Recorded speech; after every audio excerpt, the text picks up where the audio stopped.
எமது முப்பாட்டன் வீர சின்னமலையின்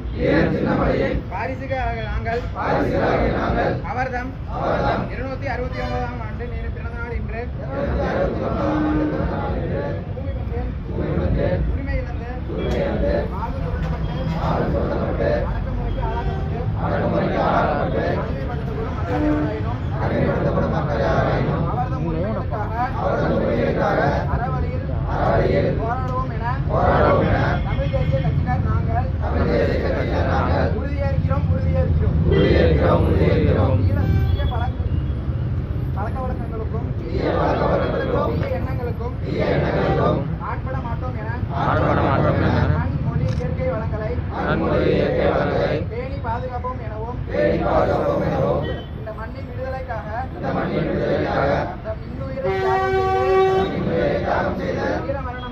வீரமரணமடைந்த தியாகிகளின் மீது ஆணையிட்டு தமிழ் தேசிய கட்சியினர் நாங்கள்